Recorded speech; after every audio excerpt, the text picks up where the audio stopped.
I'm Joe Fryer. And I'm Savannah Sellers, and we're going to begin our show in the Middle East, where there's new uncertainty this morning over a ceasefire deal between Israel and Hamas. So yesterday, President Biden and Qatar's prime minister announced an agreement had been reached between both sides that would pause the war in Gaza and see both Israeli hostages and Palestinian prisoners released. It would take effect this Sunday. Israel's cabinet was due to meet this morning to vote on the deal, but Israeli Prime Minister Benjamin Netanyahu delayed the meeting, accusing Hamas of reneging on parts of the deal. Netanyahu's office did not elaborate further. A Hamas official responded by saying the group was committed to the agreement and accused Netanyahu of trying to sabotage the deal. This all comes as Israel continues its bombing campaign in Gaza. Gaza's civil defense says dozens of Palestinians have been killed by Israeli strikes since the deal was revealed. In announcing that deal yesterday, President Biden said it was the only way to end the suffering. There was no other way for this war to end than with a hostage deal. And I'm deeply satisfied this day has finally come, for the sake of the people of Israel and the families waiting in agony, and for the sake of the innocent people in Gaza who suffered unimaginable devastation because of the war. The Palestinian people have gone through hell. Too many innocent people have died. Too many communities have been destroyed. In a moment, we will speak with the father of one of the hostages, but we start things off with NBC News correspondent Danielle Hamemdjian in Tel Aviv. Danielle, good morning. Thank you for being with us. So it looked like we finally had this breakthrough, right, yesterday on the ceasefire deal. But then the comments coming out of the Israeli Prime Minister's office this morning appear to have set those hopes back. What is going on here? Is this deal still alive? I think, well, we don't know, and unless you are a fly on the wall in the room, it is just speculation. But I think the reaction you will get from people, and this is Hostage Square where I am, not a lot of people right now, but I did bump into a couple who came just to show support. Their reaction was disappointment, but not surprise. It was somewhat similar last night. There weren't a lot of people here, definitely not a celebratory mood. There is a lot of anxiety, and of course your next guest can speak to that. But for the families of the hostages, there is a lot of anxiety, not knowing how the next few days are going to play out, who is on the list, who will be released on the first day, on the seventh day, and every week after that until the first 6 weeks are complete. Now, you mentioned that Israel is blaming Hamas for reneging. Hamas is saying it's still committed. This has been sort of the soundtrack of every headline since May, since this proposal was first put on the table. Both sides have accused each other of being the main obstacle. Now, you know, if you pay attention to the Israeli media, what has come out in the past 48 hours is obviously there is political opposition to this deal, namely from the far-right national security minister, Itamar Ben-Gvir, who has admitted having blocked previous hostage deals. I put that question to many of the protesters I saw last night in front of the defense ministry, and their reaction is one of disgust, really. They say that this could have been agreed to back in May. How many lives have been lost since, both in Gaza, IDF soldiers, the hostages? And so there's a lot of anger directed at the Netanyahu government. But the couple I spoke to this morning today is, you know, frankly, no sympathy for the Palestinian civilians. They firmly are angry at Hamas and put the blame on Hamas in these negotiations. Danielle, can you reveal some of the details of the deal? Just walk us through the phases of this agreement and how it would work, assuming it does move forward. Yeah, it is really complex. It is not really similar to what we saw back in November. A whole year has gone by. So what we are expecting to see in the first stage, which will last 42 days, is the release of 33 hostages, women, children, civilians over the age of 50, the ill and the injured. And in exchange, we will see the release of Palestinian prisoners. Now, worth noting that many Palestinians have been arrested without being charged or tried, and they have been detained this entire time. And so for every civilian, for every hostage released, 30 Palestinian prisoners will be released for every female soldier. That number goes up to 50. During this time, we will see the gradual withdrawal of Israeli forces from the more densely populated areas in Gaza, namely the Netzarim corridor, which cuts the Gaza Strip in half, and it will allow for the return of hundreds of thousands of Palestinians back to northern Gaza. Danielle Hamamdin, we so appreciate your reporting on this. Obviously something people there and around the world are really paying attention to this morning. Thank you.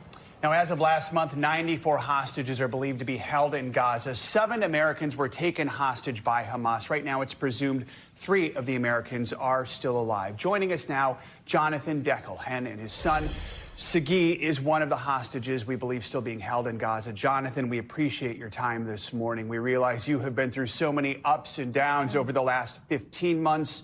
Now, again, over the last 24 hours, we have this deal, but now Netanyahu's office saying Hamas is reneging on parts of the agreement. Just how are you dealing with all of these latest developments right now?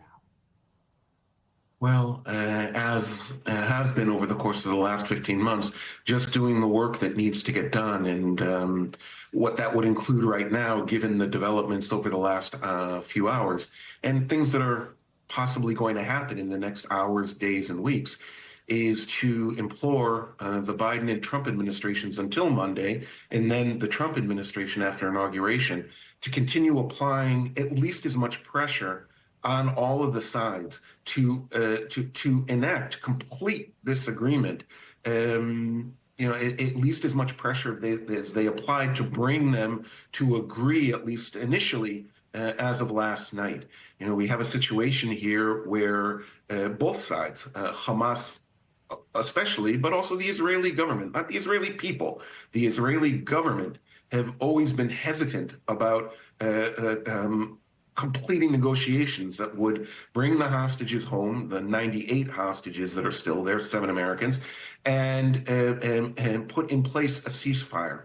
So we need President-elect Trump's strength and that of his team to continue applying pressure on Israel when necessary, on the intermediaries Qatar and Egypt, and most especially on Hamas to make this happen. Jonathan, you mentioned soon-to-be President Trump.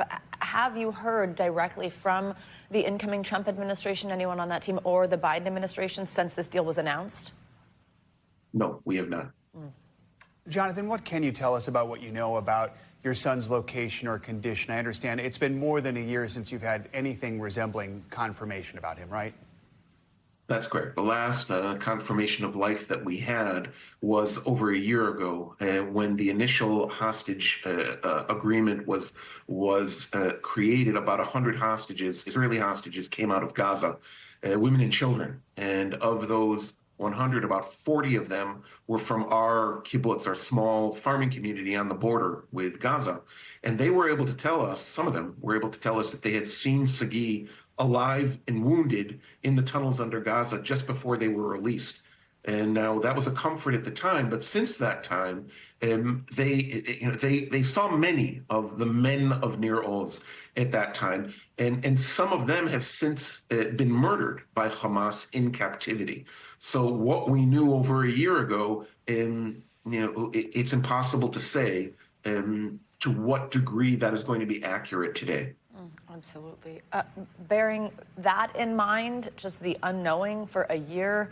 Also, we know details, like our reporter Ralph Sanchez recently spoke with Sagi's wife as her family was celebrating the first birthday of the daughter he has not met yet. This might be a difficult question to answer, but I just wonder, what your family has gone through is unimaginable. How have you endured these last 15 months? Well, I think all of us, have dealt with it in our own particular ways. Avital, of course, has been an advocate for Sagi, but also the completely dedicated mom of 3 little girls. Thankfully, the 1-year-old doesn't ask a lot of questions, but the 3- and 7-year-olds certainly do. And we have no answers for all of those questions, completely legitimate, and fears that they have about their dad. As for me, I've since October 8th, I've had one image in my mind, and that drives me every day, which is, someday, I hope very, very soon, Sagi is going to walk in, I hope on his own 2 feet, into a room or into a hallway somewhere. His 3 little girls are going to run and leap into his arms, and he'll be able to embrace Avital again. And that's what gets me up in the morning, and it's going to bring me to Washington as well in the coming days. Jonathan, we are hoping and praying that that image in your mind comes true in the coming days. Thank you so much for your time with us. Please keep us updated. Thank you for having me. Let's continue this conversation with Ambassador Alon Pincus. He's the former Israeli Consul General in New York and a columnist as well. Thank you so much for joining us. Good morning. We appreciate you being here. I first just want to get your reaction to this move by Netanyahu to delay this morning's cabinet vote on the ceasefire deal. Is this a case of as we've been mentioning this morning, Hamas reneging on parts of the agreement, as Netanyahu is alleging? Do you think there's more at play here? Well, good morning, Savannah. Good morning, Joe. Look, I doubt they are reneging on substantive points. The Prime Minister of Qatar stood up and spoke. The President of the United States stood up and spoke. The Israeli negotiating team approved of the agreement.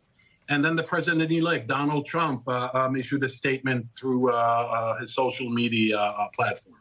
So I doubt they're reneging. What you're seeing now is what Mr. Netanyahu usually does, and that is tell different people different things, provide different interpretations to the same text. It's his trademark duplicity, I'm sorry to say. He has political problems getting this through the cabinet, although I think he's going to get it through the cabinet if he so desires. But now he wants to play tough. Now he wants to say that until the very last moment, and even after the very last moment, he still stood strong and resolute and negotiated. I think that is nonsense. I think the agreement has been signed, and either he adhere to it or renege on it altogether, as, by the way, as he did in May, and you mentioned that before. Yeah, I want to ask you more about that. I mean, you wrote a column for Haaretz where you question why Netanyahu's agreeing to this deal now as opposed to 8 months ago, especially given President Biden said, and many would agree, this agreement largely mirrored the one he proposed then. Why do you think that is? How much of a factor do you think President-elect Trump is? A huge factor, a game changer. Mr. Netanyahu deceived and manipulated the Biden administration for the better part of the last 15 months. This proposal was put on the table as early as March. He ignored it. In May, President Biden presented it publicly. It then became even a UN Security Council resolution based on a text that President Biden said at the time was provided to him by no other than Mr. Netanyahu, who then reneged on it. But his political calculus was as follows. First, he said, I need to prolong the war. And, he floated all these slogans and cliches about total victory and eradicating Hamas, obliterating Hamas, and what have you. He wanted to distance himself politically from the debacle and the calamity of October 7th, 2023. Then, while prolonging it, we entered the summer of 2024. President Biden says he's not going to seek re-election. And now Mr. Netanyahu is saying, so I'll prolong it until November, see what happens. Enter the November election. Mr. Trump wins the election. Now Mr. Netanyahu has a deadline, 20th of January, Inauguration Day. Mm-hmm. Not for any other reason. It is that Mr. Trump 3 times said, I want this wrapped up. I want this behind me. I don't want to deal with it on the 20th. And so there you have it. Ambassador Alon Pincus, we appreciate your perspective this morning. Thank you for joining us. Thank you. Now, hours after the ceasefire was announced, President Biden delivered his farewell address to the nation with a focus on the future of the country. Speaking last night from the Oval Office, the president called on Americans to stand up for democracy. Mr. Biden also warned of an oligarchy that is, quote, taking shape in America of extreme wealth, power, and influence. We get more on the president's speech from NBC News Chief White House correspondent Peter Alexander. Joe and Savannah, for President Biden, this was a valedictory speech. One of the youngest Americans elected senator when he first came to Washington. Now, more than a half century later, he will leave Monday as the oldest president ever to serve. from behind the Resolute desk one last time last night, touting his legacy and issuing a series of stark warnings about the future. In his farewell address after 5 decades in politics, President Biden looking to define his legacy following 4 tumultuous years. Every day I've kept my commitment to be president for all Americans through one of the toughest periods in our nation's history. The president vigorously defending his record, leading the nation out of a global pandemic, restoring jobs after an economic crisis, and heavily investing in the nation's infrastructure and clean energy initiatives. With President-elect Trump set to retake the White House, President Biden highlighted the peaceful transfer of power. I wish the incoming administration success because I want America to succeed. Still, he delivered a dire warning about what he called a dangerous concentration of power in the hands of very few, very rich people. An oligarchy is taking shape in America of extreme wealth, power, and influence that literally threatens our entire democracy, our basic rights and freedoms, and a fair shot for everyone to get ahead. Another danger, he warned, the growth of AI and big tech. Americans are being buried under an avalanche of misinformation and disinformation. The truth is smothered by lies told for power and for profit.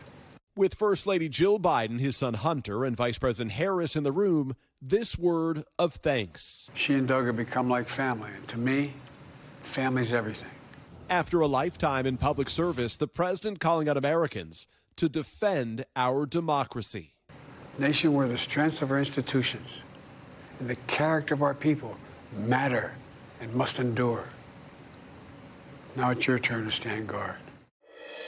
While Americans are still largely dissatisfied with his presidency, President Biden says it'll take time for the full impact of all he accomplished to be felt, but he insisted the seeds are planted, in his words.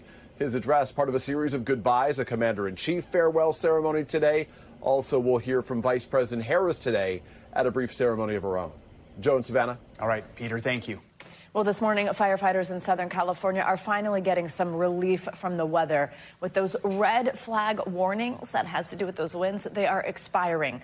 But for thousands in the Los Angeles area, the difficult process of starting over is just beginning, and the danger is far from over.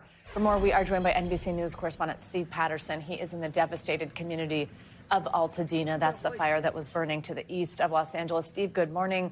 Fortunately, those feared 70-mile-per-hour winds did not end up materializing yesterday, and things are expected to be calmer today. What is the latest from firefighters? What were they able to get done with a little bit of a reprieve from what we were anticipating?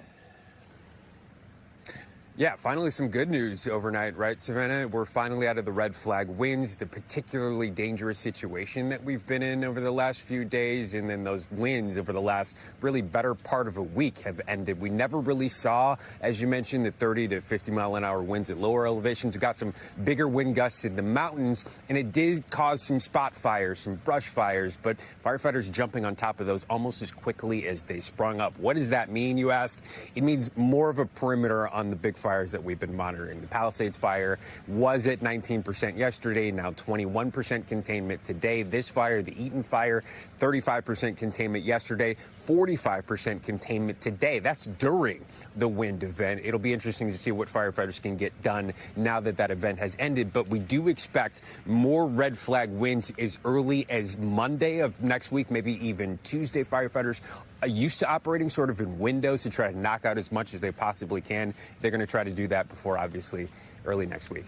Savannah? So is there any word on when people could be able to return to the community, whether that be their home or to remains of what used to be their home? We know that it's not necessarily safe, and that's the reason for the delay here. But people, of course, just want to know what's left.